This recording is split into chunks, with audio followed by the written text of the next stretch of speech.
Bibotalk e a Associação Brasileira de Cristãos na Ciência apresentam BTcast ABC2.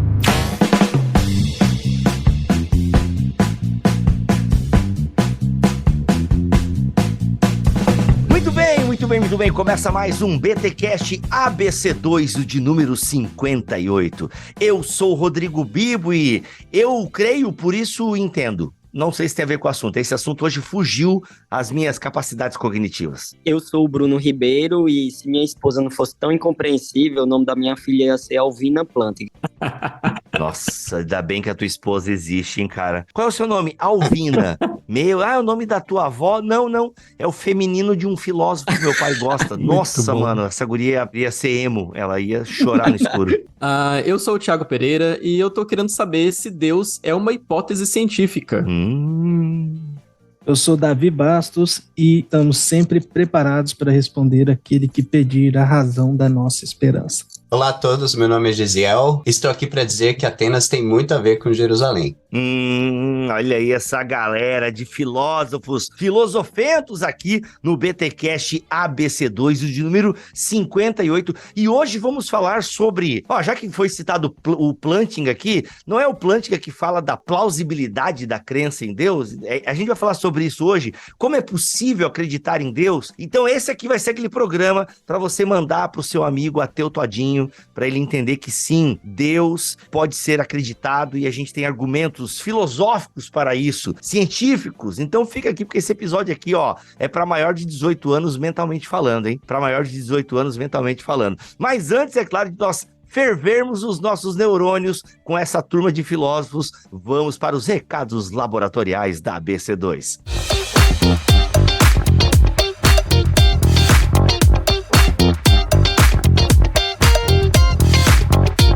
O que a ABC2 tem para nós agora, neste mês de novembro, que está se iniciando, o mês está acabando, e o que a ABC2 ainda tem para nós no final, na reta final de 2023? Maravilha, Bibo. Tem muita coisa rolando ainda, o ano ainda falta muito para acabar, então a gente tem muita coisa acontecendo que você pode participar do que está rolando na ABC2, né? A gente tem o Radar ABC2, você já conhece o Radar ABC2, quem não conhece, vale a pena conhecer. Nós temos prêmios para quem quiser concorrer aí com seus textos, com seus ensaios, inclusive com seus manuscritos. Não, peraí, isso é importante. Tá valendo ainda? Eu achei que já tinha passado. Sim, o Radar continua. Quer dizer que a galera, ainda em 2023, galera inteligente, pode ganhar uma grana fazendo os lances aí da ABC2, é isso? Com certeza. A gente tem editais abertos, tem dois editais abertos. Nós temos um edital de ensaios que vai até o dia 12 de novembro, então ainda dá tempo de você mandar o seu ensaio. O tema é tecnologia, cultura e fé. Então corre atrás, vai lá, confere o edital, confere todos os itens daquele edital, ver se você consegue mandar esse ensaio até o dia 12 de novembro. E a gente tem um estudo de livro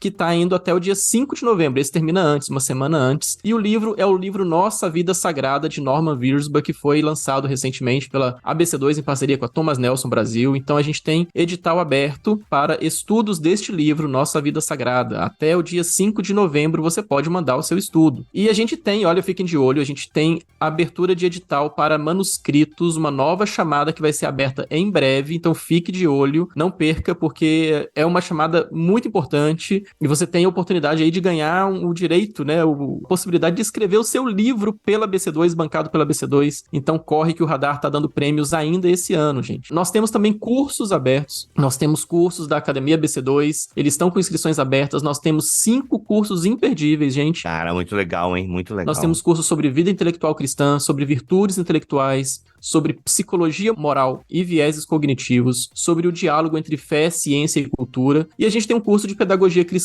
com o professor Igor Miguel, né? E além do Igor Miguel, a gente tem professores aí, o Guilherme de Carvalho, o Rodolfo Amorim, o Marcelo Cabral, muita gente que você já viu aqui no BTcast, você que acompanha a BC2, né? Conhece o pessoal e você sabe da qualidade, da excelência dos cursos que nós temos sempre entregado. Então, confira os nossos cursos na nossa página também, né? Confira no Instagram, fique de olho nos editais. E finalmente, né? A gente tá terminando aí o mês de outubro e o último fim de semana do mês de outubro nós tivemos o Encontro Nacional de Líderes da ABC2. Foi um encontro maravilhoso. Principalmente, né, nós sabemos que muitos dos nossos ouvintes, inclusive, doaram, ajudaram os nossos líderes a irem a esse evento. Foi um encontro interno, né? Um encontro dos líderes de grupos, e a gente pediu muita ajuda para as pessoas ajudarem a líderes que estão muito longe, a conseguirem chegar em São Paulo para o nosso encontro, e muita gente ajudou, e nós queremos aqui deixar o nosso agradecimento público para todo mundo que doou, para todo mundo que dedicou um tempo para ir lá e fazer uma doação para os nossos líderes. Vocês fazem parte disso também, nós somos muito gratos a todos vocês. Então é isso, gente. Nossos recados estão aí. Confiram a nossa página, confiram o nosso Instagram e não deixe de acompanhar tudo que a gente está lançando continuamente, diariamente. Muito bom, gente. Ó, os links, o link, na verdade, é um link, que é o site da ABC2, tá aqui na descrição deste episódio em bibotalk.com,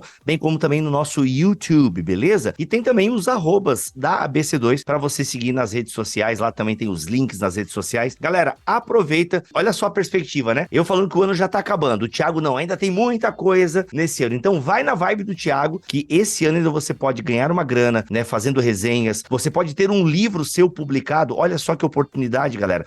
E aqui deixa eu fazer um parênteses legal, porque, gente, publicar um livro no Brasil hoje não é tão fácil. Aliás, ou é muito fácil, você pode fazer sozinho, crowdfunding, enfim, você pode tentar alguma coisa sozinho e tal, você pode lançar sozinho na Amazon, você pode fazer, mas o alcance vai ser mínimo. Uma editora lançar o seu livro pode rolar também, mas, cara, a editora, ela tem que pensar muito quando vai lançar alguém e tal, e às vezes você não tem nenhum público para poder vender esse livro. Mas olha só, a ABC2 não tá preocupado se você tem um público para vender esse livro, ela tá preocupado com o seu conteúdo. Então, se você tem um conteúdo, cara, você pode ter o seu livro lançado com o selo da ABC2. Velho, isso aí é uma arrancada bem legal, bem importante, tá bom? Os links estão aqui na descrição deste BTcast. Simbora agora pensar a existência de Deus, que tá, ó, tô curioso aqui.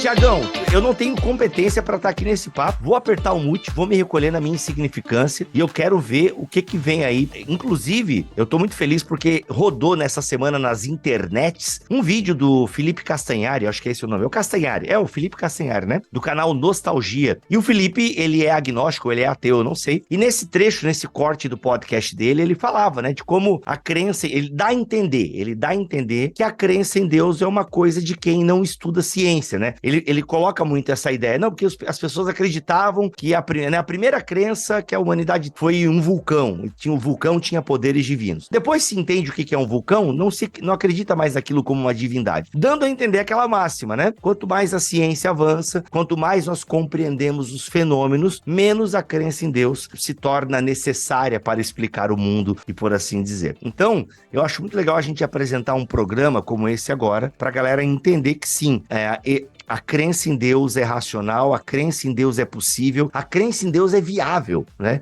E é isso que a gente vai entender aí, mas, Thiago, vamos lá, me ajuda. Muito bom, Bibo. É isso mesmo, na verdade eu também não tenho tanto cacife assim para encabeçar isso aqui, né? Na verdade eu trouxe meus amigos, porque eu sou um mero biólogo, então eu trouxe meus amigos aqui, amigos da BC2, Davi, Bruninho, Gesiel, pra gente poder, na verdade, transformar essas afirmações que você fez aí em perguntas, de fato, né? Boa. Crer em Deus é racional, né? É possível a gente desenvolver argumentos ou oferecer bons argumentos que não sejam só aqueles argumentos, você tem que crer nisso e pronto, acabou, né?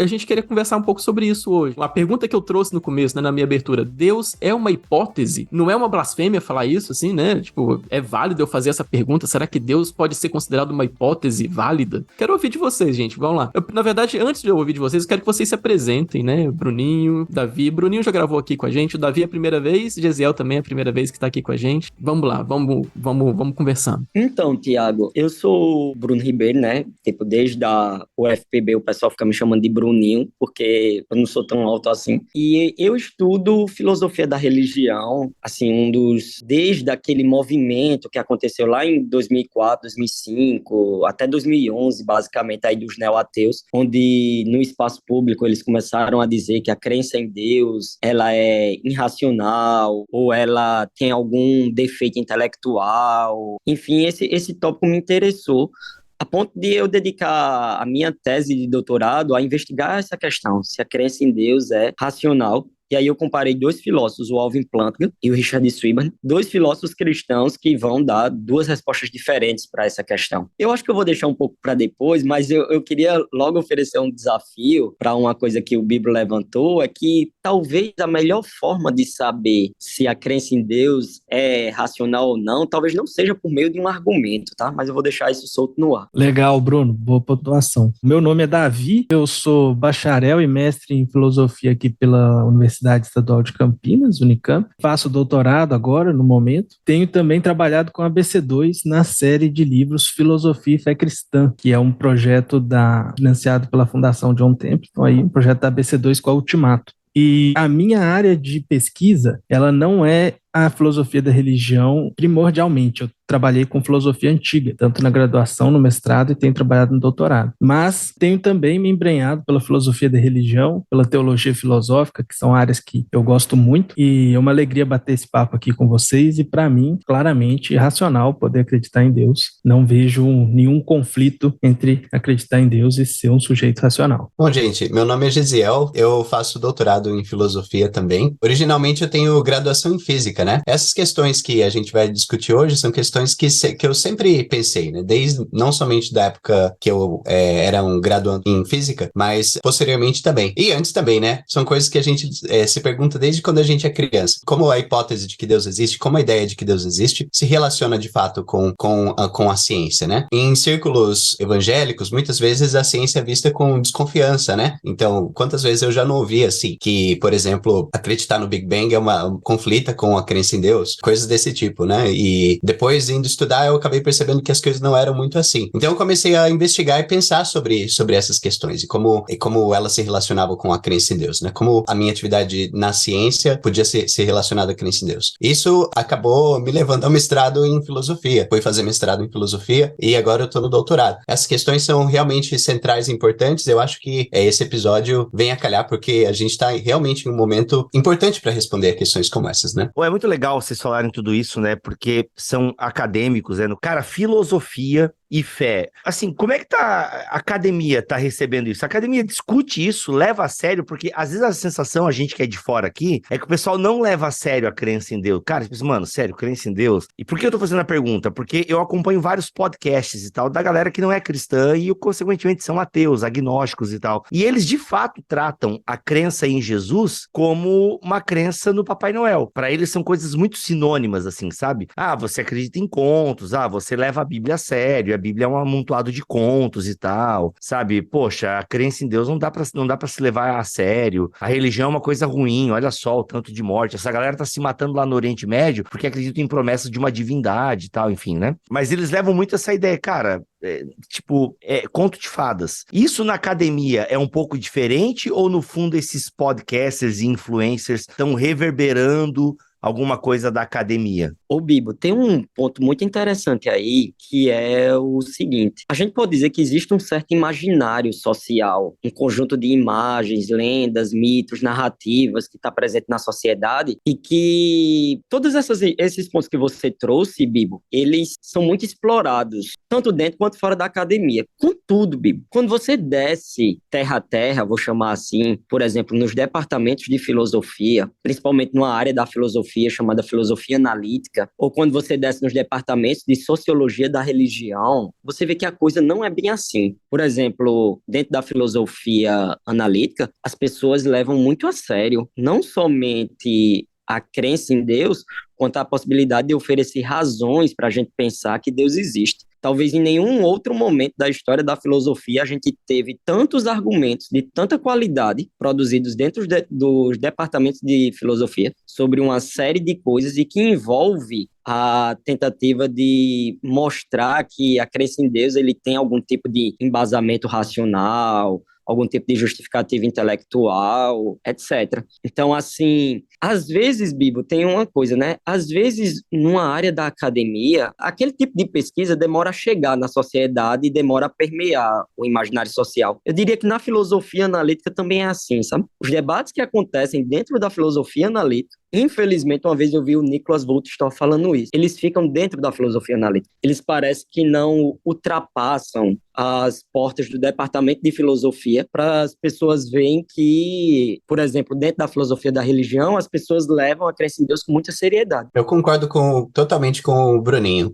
Eu tenho só a adicionar que, de fato, o que acontece muitas vezes é que não é como se na história da filosofia sempre a hipótese, a ideia de que Deus existe ou a discussão a respeito da racionalidade da crença em Deus, sempre não é como se ela tivesse sido sempre abordada. Tem épocas em que os departamentos de filosofia, e falando especificamente dos departamentos de filosofia de língua inglesa, no começo do século XX, por exemplo, a gente tem um movimento que é o positivismo lógico, né? Bem resumidamente, são um grupo de filósofos que propõem um certo tipo de abordagem metodológica, de acordo com a qual as únicas questões importantes são aquelas que podem ser verificadas, né? São aquelas cuja resposta pode ser verificada. Eles propõem um certo princípio de verificação, a partir do qual, basicamente, a crença em Deus passa a ser colocada de escanteio. O que acontece, no entanto, é que, com o passar do tempo, o pessoal foi percebendo a incoerência desse tipo de afirmação, desse tipo de alegação. De modo que na segunda metade do século XX, a partir dos anos 50, principalmente dos anos 60 e 70, muitas das questões sobre religião, e não somente sobre isso, mas sobre metafísica, sobre outros temas que, enfim, que não importavam tanto a esses filósofos, aparecendo de volta. Nos anos 60, a gente tem uma capa icônica, né, da revista Time, que diz algo como Deus está morto, né?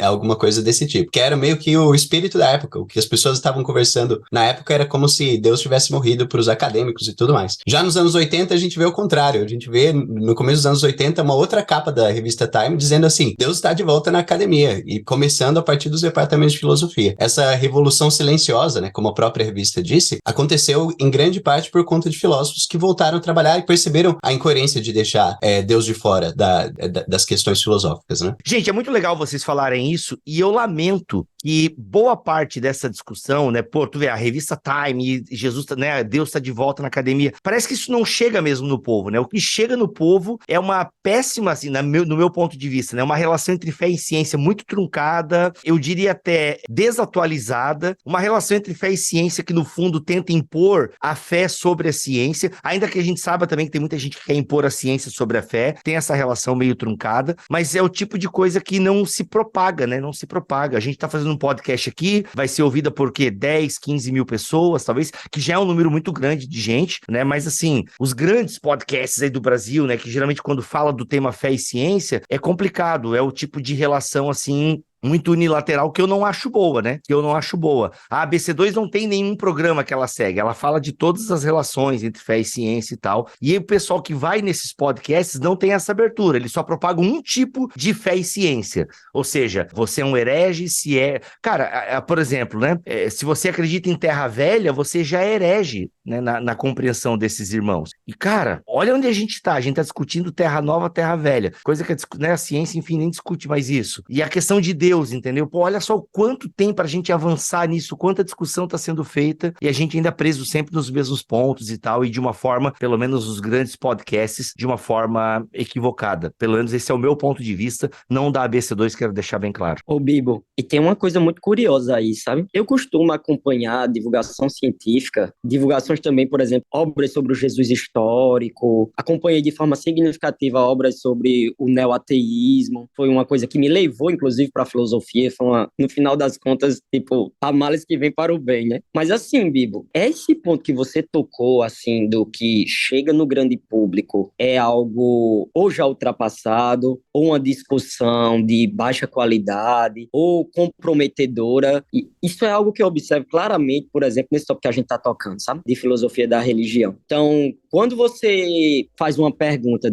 por exemplo, a crença em Deus é racional? E por que é que ela seria racional? O modo como as pessoas respondem essa pergunta parece muito simplista, muito a largo do que é discutido hoje dentro da filosofia da religião. Deixa eu dar um exemplo bem claro, né? Eu vejo também muito desses podcasts, Bíblia, e vejo, por exemplo, que o pessoal descarta a crença em Deus com uma facilidade significativa. De tal forma que quando eu vejo um grande, tipo, talvez para mim aquele que é o maior estudioso do ateísmo, assim, o maior filósofo ateu vivo, o nome do cara é Graham Hoppe, não sei se, Gisele, tu corrige aí minha pronúncia. Esse cara, quando ele tá nas obras obras dele, ele diz claramente, não, é possível você ser um teísta e sua crença em Deus ser racional. Tipo, o cara é um monstro do ateísmo. Essa atitude do Hope é bem diferente de atitudes que eu vejo, por exemplo, nessas obras de divulgação, nesse imaginário midiático da internet, etc. Então parece que aí tem uma coisa, sabe? Quanto mais você conhece daquele assunto, tem um nome de um efeito disso, né?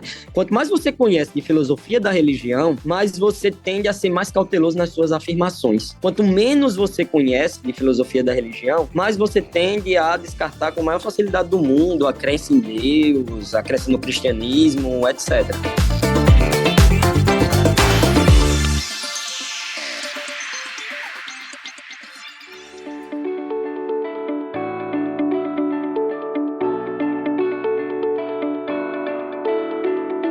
Gente, eu tô pensando aqui em tantas coisas, mas eu pensei um pouco na questão histórica aí, né? E alguém comentou como que hoje, acho que foi o Bruninho mesmo que comentou, né? Que hoje a gente vive um momento em que nós temos argumentos muito bons, é um momento filosoficamente muito rico, né? Assim, a academia tem se dedicado muito a isso, e eu entendo que há também um desenvolvimento histórico, né? O Gesiel também comentou sobre como que a gente passou do positivismo e de repente o positivismo, lógico, ele já não se sustenta tanto, e a gente tem todo esse processo histórico. E eu me pergunto assim, né?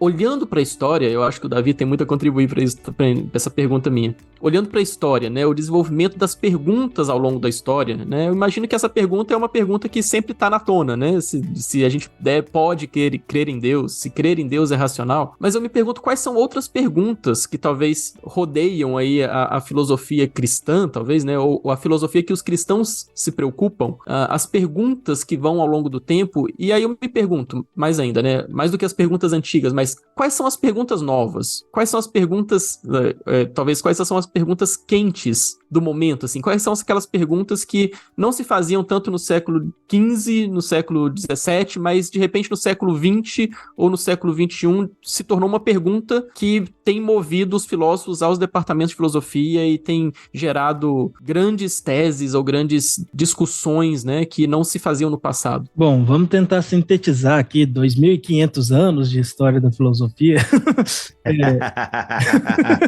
Não, pode ser só século XX, vamos lá, século XX.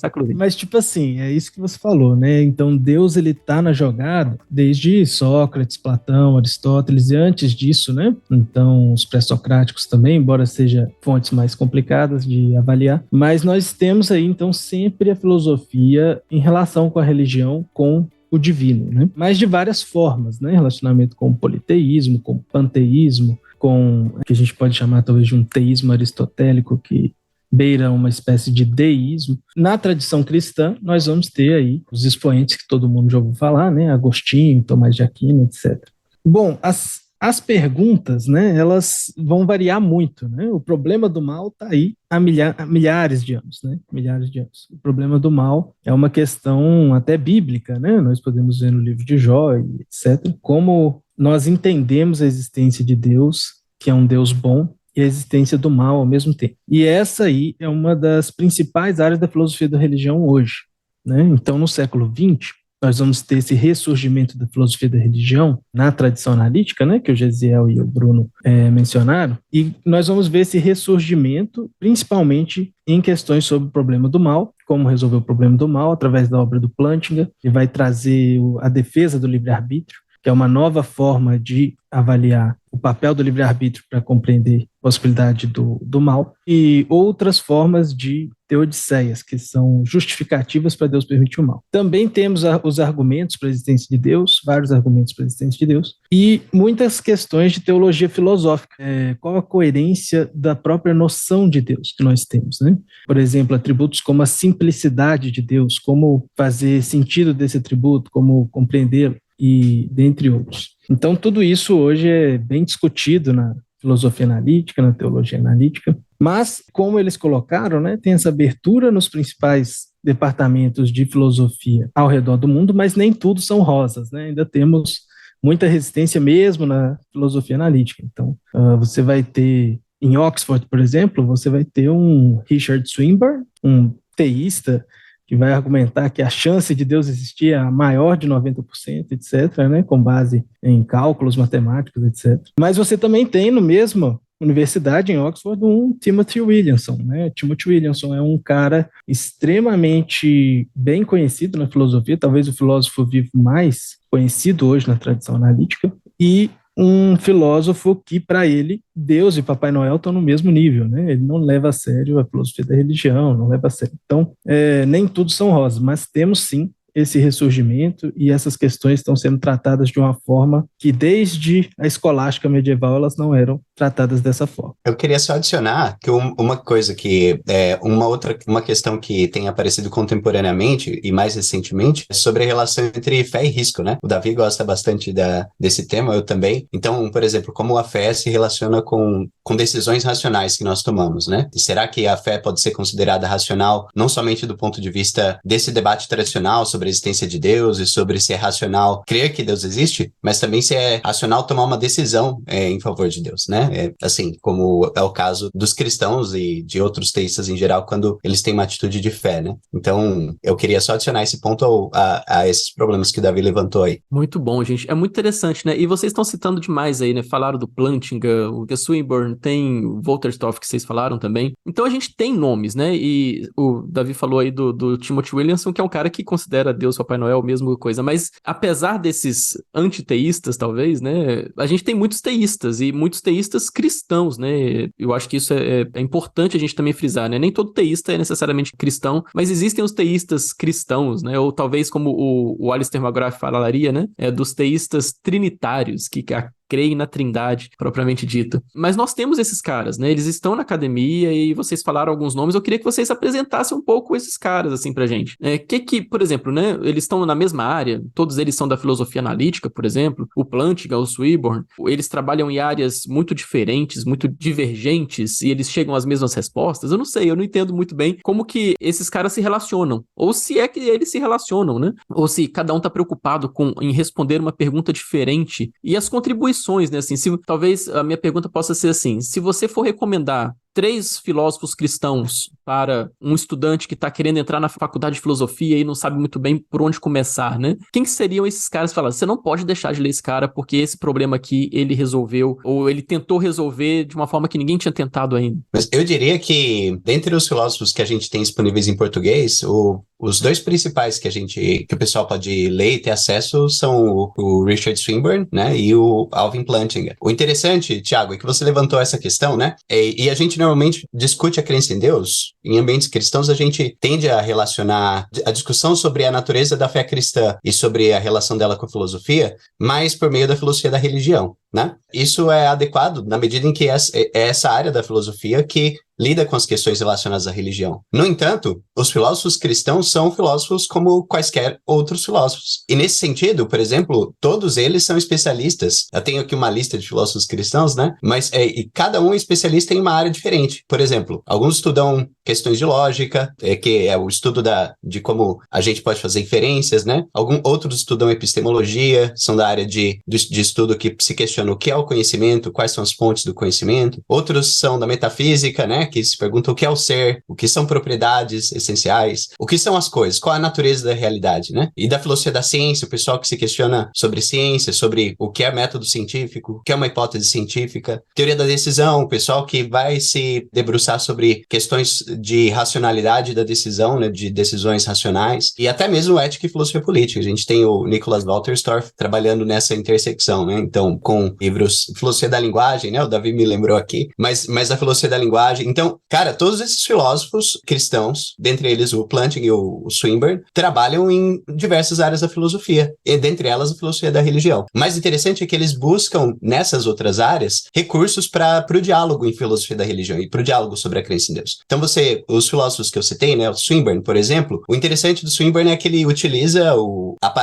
aparato de filosofia da ciência para avaliar a hipótese sobre a racionalidade da crença em Deus, né? Então, se ele não tivesse, por exemplo, feito essa pesquisa, não fosse também um pesquisador da área de filosofia da ciência, da área de bayesianismo, né, de teoria da decisão, ele não seria capaz, provavelmente, de desenvolver o argumento que é considerado por muitos um argumento poderoso para mostrar que a crença em Deus é racional. E a mesma coisa com o Plantinga, né? Então, o Davi mencionou anteriormente a defesa do livre-arbítrio, é uma resposta, talvez a melhor resposta disponível ao problema lógico do mal. E isso tem um certo consenso, assim, na comunidade filosófica, o que é muito difícil de acontecer. Filósofos discordam o tempo todo, né? Mas existe um certo consenso de que o problema lógico do mal foi resolvido pela defesa do livre-arbítrio. Porém, o Plantinga, para desenvolver a defesa do livre-arbítrio, ele precisou estudar bastante metafísica, né? Bastante lógica, como relacionar esses campos à questão central que ele estava se dedicando, né? Ô, Gesiel, mas isso daí até por conta da própria natureza da filosofia da religião, que é o quê? Que é o uso das ferramentas da filosofia para estudar a religião.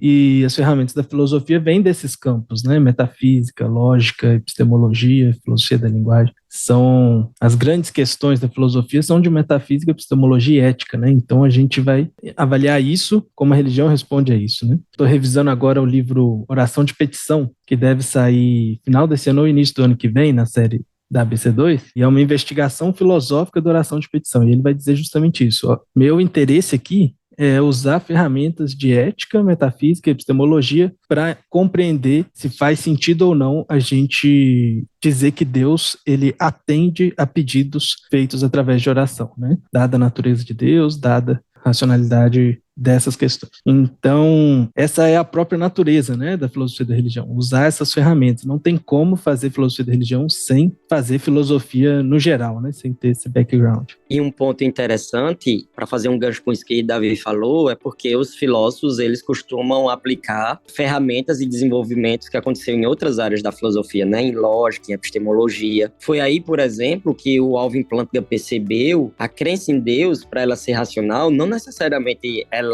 é racional porque a gente está em posse de um argumento, de um tipo de evidência. Porque todos nós somos racionais em acreditar em várias coisas, ainda que a gente não esteja em posse de um argumento. Por exemplo, eu acredito que o mundo tem mais de 5 minutos. Se você pedir para eu apresentar um argumento em favor dessa crença, eu não sei apresentar esse argumento. Eu acredito que eu vivo no mundo, existe um mundo fora da minha mente, eu não estou numa matrix. Mas se você me pedir para eu apresentar um argumento em favor dessa ideia, eu vou ter uma série de dificuldades. Então, assim, o Plantinga faz uma pergunta significativa, né? Peraí, se várias das nossas crenças que são tão comuns pra gente, que são tão naturais, elas podem ser racionais, mesmo na ausência de argumentos e evidências, por que o mesmo não pode ser verdade para a crença em Deus? Porque para a crença em Deus ser racional, necessariamente preciso ter um argumento, uma evidência, etc. Agora, perceba que esse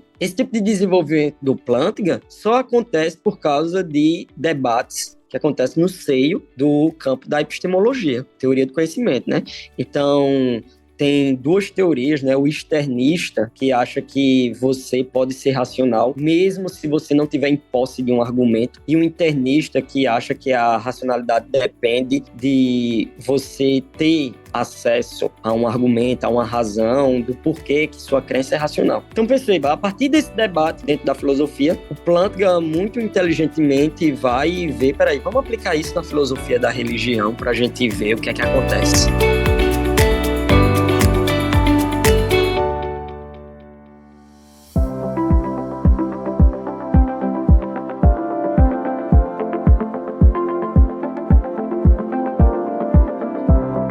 Gente, vamos lá. Eu quero agora dar um pouquinho de munição para quem está ouvindo o nosso papo sobre essa questão da crença em Deus ser racional. Quais são os argumentos que a galera está usando para falar dessa plausibilidade da crença, como a crença em Deus é algo possível, ao ponto até, né, do super ateu lá admitir isso. Tá, mas o que isso significa na prática de uma forma que eu, leigo, consiga entender? Vamos lá. Ô Bibo, essa questão é milenar, né? O Davi já abordou um pouco disso aí, o Bruno também, né? Como isso se desdobra no debate contemporâneo e como isso essa questão é muito antiga. Normalmente, quando a gente se questiona se uma crença é racional, a gente está pensando sobre uma forma específica de racionalidade, que é aquela que nos leva ao conhecimento, certo? Associado mais ao conhecimento. Por exemplo, quando eu digo que eu creio que nós estamos conversando agora, eu posso dizer que eu creio que nós estamos conversando agora e que essa crença é racional, porque eu sei disso. Então, de alguma forma, ela está associada ao tipo de crença que a gente tem, o tipo de convicção que a gente tem quando a gente conhece ou tem algum tipo de certeza das coisas, tá certo? Tem um outro tipo de racionalidade, que eu acho que não é tanto foco nosso hoje aqui, que é mais associado às decisões que a gente toma. Por exemplo, se você estiver doente, ir ao hospital é racional, é uma decisão racional a você tomar, certo? Porque, de fato, se você estiver doente,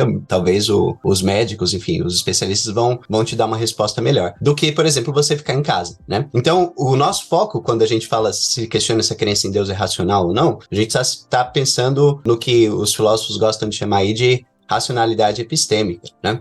O Bruninho, de certa forma, ele já levantou essa questão aí quando ele comentou sobre os externalistas versus os internalistas, né? Algumas pessoas têm uma certa divisão aí no meio da filosofia analítica entre os epistemólogos, o pessoal que é especialista em teoria do conhecimento, sobre se para ser racional a gente precisa seguir as evidências até onde elas nos levarem, ou se talvez a racionalidade não está tão associada assim com a questão sobre as evidências, né? Então, por exemplo, muita gente considera que ser racional é simplesmente você seguir as evidências, até onde elas nos levarem. E nesse sentido, muita gente defende que há evidências suficientes para crer em Deus, né? Por exemplo, quando você olha a causalidade do mundo, né? A relação entre causa e efeito, o ajuste fino do universo, a existência de beleza, a ordem de moralidade, inclusive a existência do mal, né? Então, isso nos provê com muitos argumentos em favor da existência de Deus. As evidências, mais o modo como nós articulamos essas evidências, nos leva à convicção de que Deus existe. E ser racional é simplesmente seguir essas evidências. No entanto, embora isso seja em parte verdadeiro, né, que é racional de fato seguir as evidências, muitas das crenças que nós formamos de fato são racionais sem apelo a essas evidências, né, ou sem apelo a esses argumentos. Por exemplo, a crença de que nós estamos tendo uma conversa agora e de que cada um de nós, né, o Bibo, o Davi, o Tiago e o Bruno, cada um tem uma mente independente da minha própria mente, essa crença é uma crença racional. Eu não preciso de argumentos ou de evidências para aceitar que essa crença é racional. Eu não faço um processo, por assim dizer, de sentar na cadeira e pensar assim, será que essa crença é racional? Para então começar a crer que existem outras mentes. E assim com várias das outras crenças que nós possuímos, que a gente aceita de modo espontâneo e que elas podem ser consideradas racionais, a menos que a gente tenha razões para rejeitá-las, né? Essa é uma frase que o Walter Storff, um dos principais filósofos cristãos do século XX, ele enunciou, ele disse mais ou menos assim: nossas crenças, elas não são irracionais a menos que tenhamos razões para suspendê-las. Elas são inocentes até que se mostrem culpadas, não culpadas até que se provem inocentes, né? Mais ou menos por aí. Dentro desse panorama, eu acho que a gente tem em ambos os lados, né? Tanto do pessoal que sustenta que racionalidade é algo associado às evidências, quanto do pessoal que acredita que ser racional tem a ver com a formação espontânea de crenças, né? E que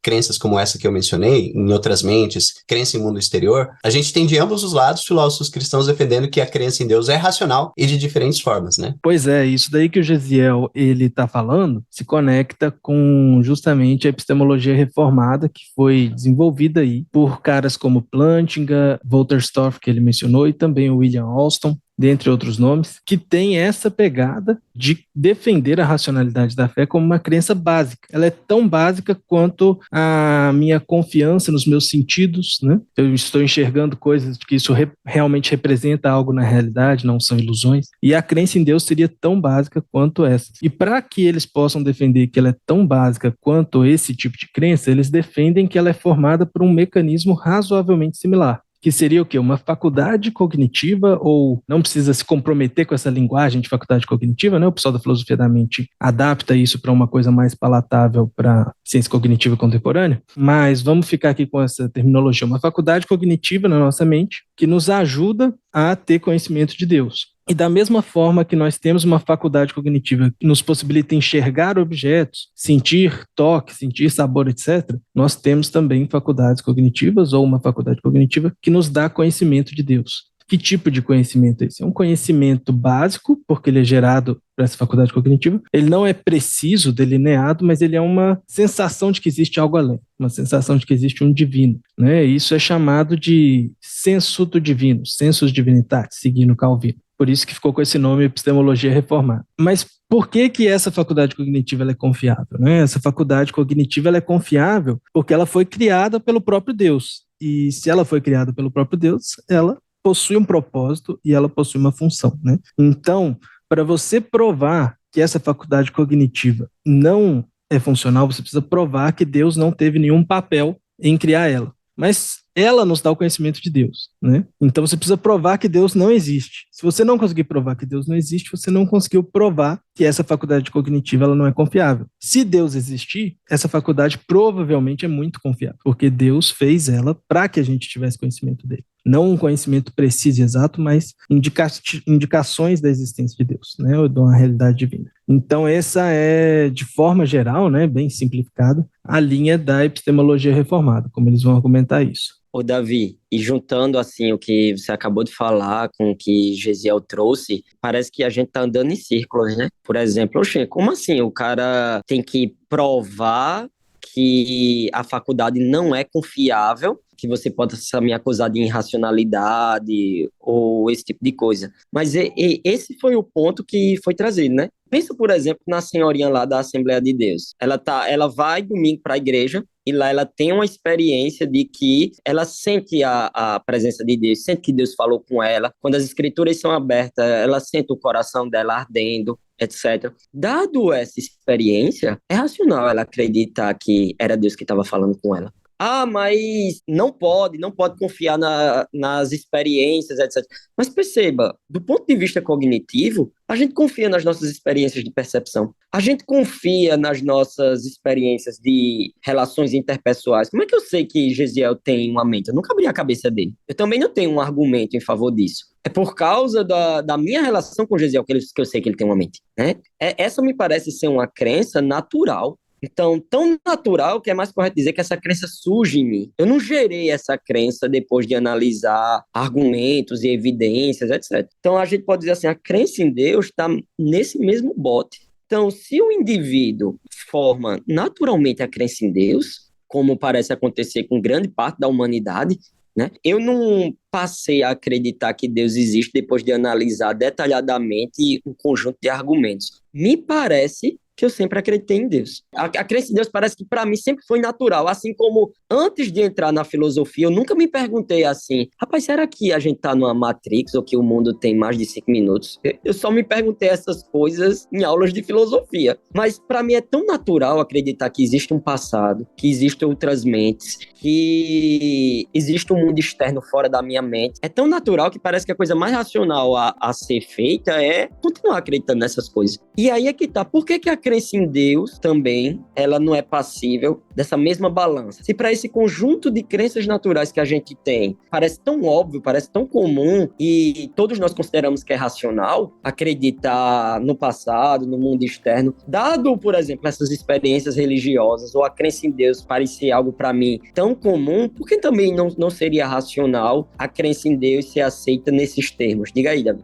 Não, perfeito. E isso daí se conecta com a questão que o Tiago queria que fosse respondida na abertura dele, né? Se Deus é uma hipótese, né? Então, na linha da epistemologia reformada, Deus não é uma hipótese. Você não vai chegar a uma conclusão se Deus existe ou não a partir de certas inferências necessariamente racionais, né? Você pode chegar através de umas inferências que elas são mais naturais, vamos dizer assim, menos conscientes, né? Menos averiguadas de segunda ordem, como a gente diria em filosofia. Então, Deus não é uma hipótese científica igual hipótese científica da biologia, por exemplo, né, que você desenvolve e vai tentando provar ou desprovar. Do ponto de vista da epistemologia reformada, Deus é um conhecimento natural que você gera, que você tem em si mesmo, né? Por que a pessoa precisa provar que é falso? Da mesma forma que a gente precisa provar que seria falso o meu conhecimento visual e não simplesmente dizer, é possível que seja falso, então você cai em desespero. Meus alunos no início do curso de filosofia leem Descartes e começam a ficar desesperados, né? Nossa, mas será que existe mesmo? Será que eu tô dentro da Matrix? Será que é tudo falso, né? Mas essa é uma mera possibilidade imaginada, né? E nós não temos nenhum motivo para crer que seja falso. Nós só temos a possibilidade que seja falso.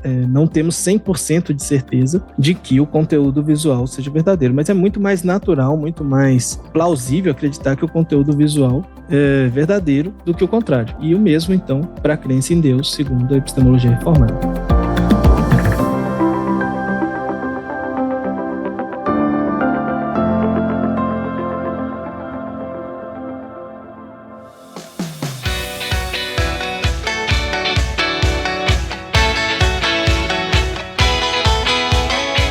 Gente, muito interessante, muito legal ver isso, porque tem uns encadeamentos lógicos, assim, né, que parece que nem todo mundo tá acostumado, né, quem não é da área realmente fica, opa, pera lá, mas isso não é óbvio? Ou será que isso não é óbvio o suficiente? Mas quando você vai ver, realmente não é tão óbvio. E é muito interessante entender, eu gostei do que o Davi falou da epistemologia reformada, inclusive o porquê que ela se chama reformada, né? Mas eu imagino que também não seja só a única resposta ou o único caminho para se chegar a essa resposta, né? Eu acho que alguém comentou, a gente comentou em off aqui, né, sobre o Swinburne. Ele vai para uma outra linha, não é isso? O Swinburne, ele pensa o seguinte: a crença em Deus, ela pode ser aceita sem argumentos, sem evidências e ainda assim ser racional, por causa do que ele chama de princípio da credulidade. O que é que significa isso? Se me parece, Tiago, que eu vejo um celular aqui na minha frente, então é racional eu acreditar que tem um celular na minha frente, até que eu tenha razões para pensar o contrário. Se me parece que eu vejo um computador na minha frente, então é racional dar o meu assentimento, que tem um computador na minha frente, até eu ter razões para acreditar o contrário. Ou seja, não, Bruno, é um holograma.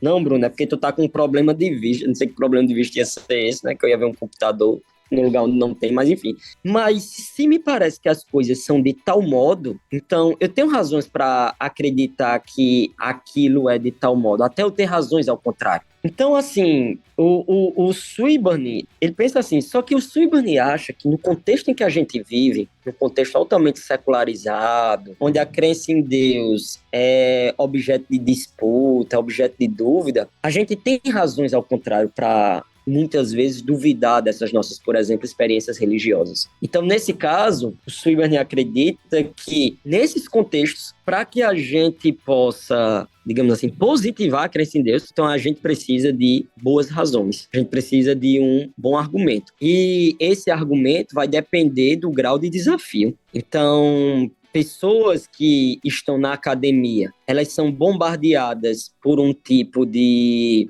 vou chamar assim, por um tipo de desafio intelectual contra a crença em Deus, mas elas não estão no departamento de filosofia, elas não precisam dominar um aparato técnico epistemológico para dizer, olha, vou mostrar a vocês que a crença em Deus é racional. Ao mesmo tempo, pessoas que estão no departamento de filosofia sendo bombardeadas por tal aparato, é como se a exigência fosse maior. Mas perceba aí que, Tiago, que nesse caso, para a gente, no caso de Swinburne, a gente saber se a crença em Deus é racional ou não, para a gente positivar elas, a gente vai depender da situação que está o sujeito, e aí o nível de evidência que eu preciso, o grau de evidência, a quantidade de razões que eu preciso, vai depender do lugar que eu ocupo. E o Swinburne pensa que hoje em dia as pessoas que estão na academia, elas precisam dessas razões, e aí ele desenvolve aquilo que, nas palavras do Alvin Plantinga, é a teologia natural mais sofisticada que alguém já desenvolveu. Ele pega o teorema de Bayes,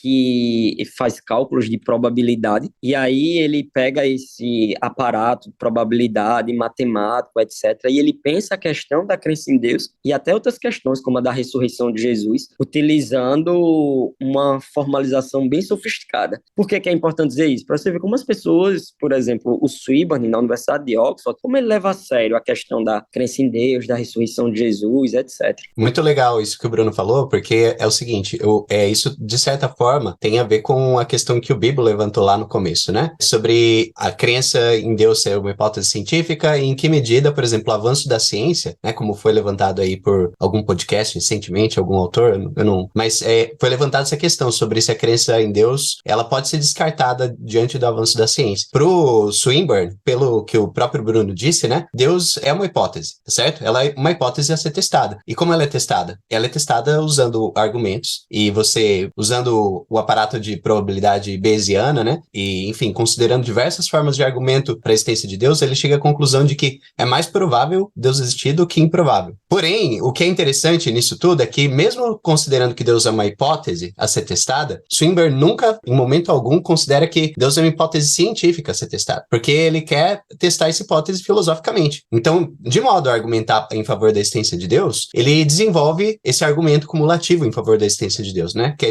é explicado com detalhes no seu livro A Existência de Deus, também foi traduzido para o português. Mas o importante aqui é refletir sobre a natureza da hipótese da existência de Deus. Tem muita gente que considera que se Deus é uma hipótese, ele precisa ser uma hipótese científica, tá certo? Eu penso que isso é um equívoco muito grande, já que, assim, quando nós levantamos as hipóteses, nós estamos levantando possíveis explicações. Quando a gente levanta a hipótese de que Deus existe, a gente está querendo explicar alguma coisa da realidade, algum item da realidade. Agora, a questão é a seguinte, gente. Hipóteses científicas, elas são pertinentes às questões levantadas por uma determinada área científica. Quando a gente levanta, por exemplo, se a gente, na área da saúde, se pergunta por que as pessoas têm um ataque cardíaco, uma resposta não pode ser a de que, por exemplo, o coração dela é feita por átomos. Essa não pode ser uma resposta. Tá certo? Essa não pode ser uma resposta de por que a pessoa tem um ataque cardíaco. Então, quando a gente compara hipóteses de diferentes, quando a gente olha para a realidade complexa como ela é, com diversos níveis, com diferentes aspectos, a gente não pode colapsar tudo, como se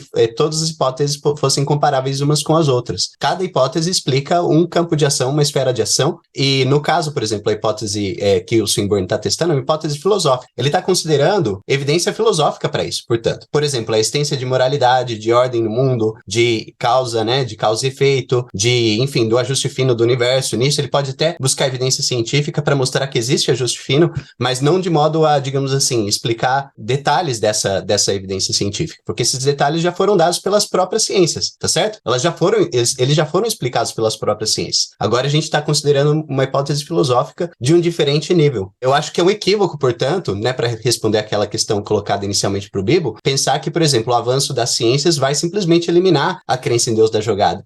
Isso simplesmente não pode ser o caso, porque a hipótese da existência de Deus, ela é colocada em um nível diferente para responder questões últimas, né, como a gente pode colocar, questões de maior importância, ou de uma importância distinta daquelas que são levantadas pela ciência. É como simplesmente, como eu disse, né, tentar responder por que uma pessoa tem ataque cardíaco dizendo que porque o coração dela tem átomos. Isso não pode ser uma explicação. Muito bom, gente, muito bom. Eu tô satisfeito. Eu acho que eu tô satisfeito um pouco com as respostas aqui para essa pergunta inicial, né? De se Deus é uma hipótese. Gostei muito, Gisele. Muito interessante pensar nisso, né? Porque eu acho que isso tem a ver com esse problema que nós temos aí, principalmente na sociedade, de tratar esses assuntos de forma muito rasa ou de forma muito enviesada ou muito preconceituosa, né? Até contra argumentos cristãos simplesmente porque são cristãos, né? Ou argumentos de crença simplesmente porque são argumentos de crença. Gente, muito legal. Teremos mais BTcasts ABC2 sobre esse tema, porque ele parece ser realmente grande, complexo. Por isso, quero considerações finais e indicação de literatura para a galera poder acessar um pouco mais esse assunto. Davizão, vamos lá. Uma consideração final e a indicação de literatura. A sua a gente já sabe, né? Mas enfim, vamos lá. Legal. Cara, bom, uma breve consideração final. O nosso público aqui do BTcast provavelmente já ouviu falar de pressuposicionalismo, apologética pressuposicionalista. Né? Nessa literatura tem uma oposição entre pressuposicionalismo e evidencialismo, e a defesa do pressuposicionalismo e a crítica do evidencialismo como sendo até idólatra. Né? É importante a gente ressaltar que o que está em jogo aqui com o Plantinga e o Swinburne não é a mesma coisa, não é exatamente a mesma coisa. O Swinburne, o evidencialismo dele, como o Bruno colocou, ele não acredita que as evidências sejam necessárias para uma crença racional em Deus, né? Ele nem acredita que elas são necessariamente a melhor forma de nós virmos acreditar em Deus. O que ele está dizendo é que elas é uma forma adicional que nós temos evidências também para a crença em Deus. E o que o Plantinga está dizendo também não é de que nós não podemos fazer essas inferências evidenciais, né? De que isso seria idólatra, de que isso seria ilegítimo de alguma forma. O que o Plantinga está dizendo é que nós não precisamos delas para a nossa crença ser racional. Então é um debate diferente, é importante isso destacado. E agora, para a indicação de literatura, como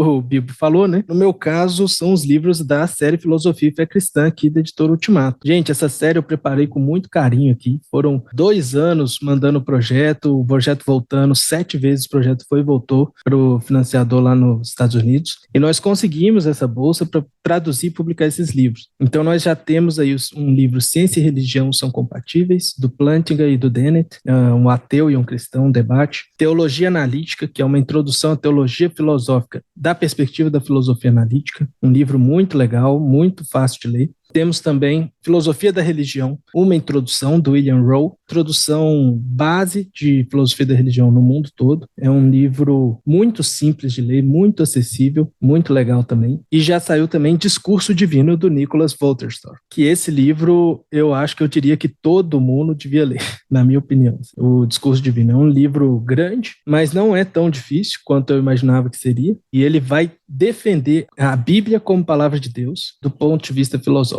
Ele vai dar uma teoria filosófica de como a Bíblia pode ser palavra de Deus. Muito bom. E vamos sair agora, Natureza Sanguinária, Deus e o Problema do Sofrimento Animal. Esse livro vai sair agora. Quem tiver interesse também nesse assunto, é um livro excelente, aborda o problema do mal e ele vai tentar suprir lacunas que a defesa do livre-arbítrio deixa, porque a defesa do livre-arbítrio serve para seres com livre-arbítrio e seres que não têm livre-arbítrio, né? Os animais não humanos. E aí ele vai tentar ver como lidar com essa questão do mal, do sofrimento dos animais. Então, excelentes livros aí, deixa essa indicação para os nossos ouvintes. Então, Bibo, eu queria fazer uma autoindicação, né? Na Unus Mundus, na revista Unus Mundus, tem lá um artigo meu que foi premiado na segunda chamada, né? Chamado Deus é uma hipótese científica. E lá eu vou discutir se a crença em Deus, primeiro com que tipo de crença a crença em Deus se parece. Será que ela é mais parecida com as nossas crenças comuns? Como, por exemplo, a crença de que eu vejo uma árvore, ou a crença de que o mundo existe há mais de 5 minutos, ou ela é mais parecida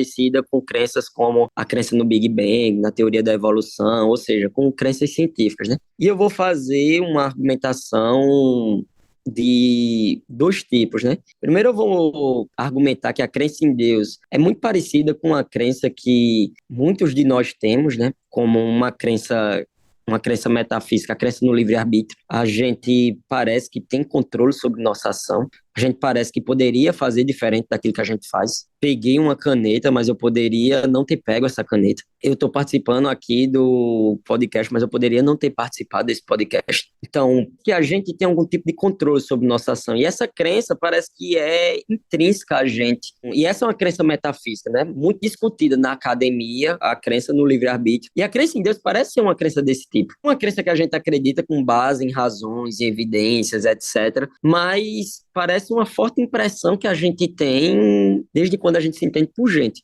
Mas a crença em Deus também pode ser uma hipótese, como o Gesiel explicou, uma hipótese metafísica, e lá eu vou dar as razões do porquê, né? Então, assim, esse artigo, Deus é uma hipótese científica, lá na Unus Mundus, ele discute e debate muitas das coisas que a gente falou aqui, debateu aqui, etc. E eu queria também fazer uma indicação futura, Bibo. No futuro, eu penso em... Isso que é um podcast apocalíptico.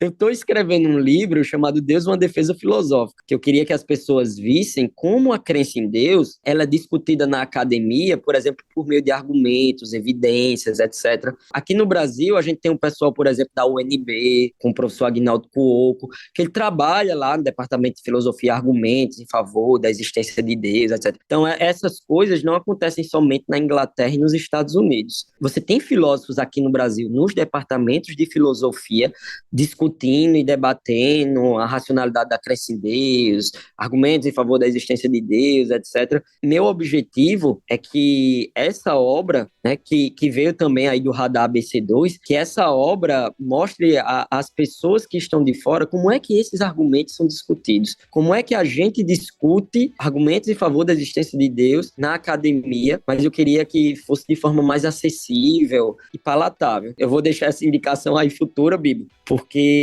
eu acho interessante que as pessoas saibam que esse assunto é levado muito a sério na academia. Aqui no Brasil, nos departamentos de filosofia, a gente discute coisas desse tipo. Muito bom. Foi um prazer participar do papo. Eu acho que tem bastante coisa, como o próprio Bibo, né, levantou pra gente continuar conversando. Muita gente se questiona, né, como conciliar a filosofia, né, com a com a própria fé cristã. Eu acho que tem muitas formas de fazer isso, né? Eu espero que nossa conversa hoje, pelo menos, sirva para aqueles que nunca refletiram sobre isso, né? Para, pelo menos, incentivar a pensar sobre esse diálogo. E, novamente, eu acho que a gente precisa se manter aberto, né?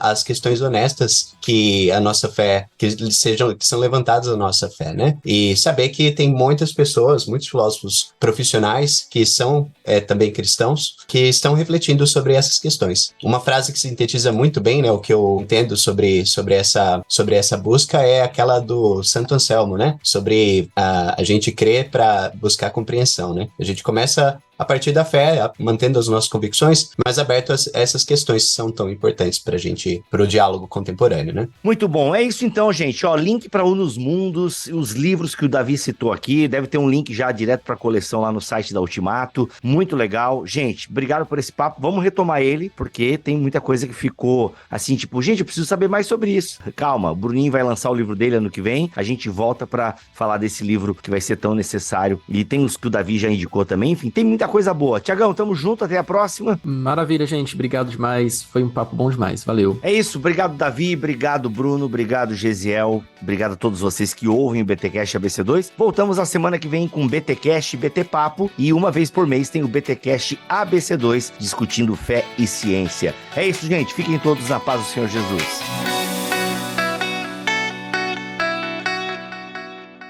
Este podcast foi editado por Bibotalk Produções.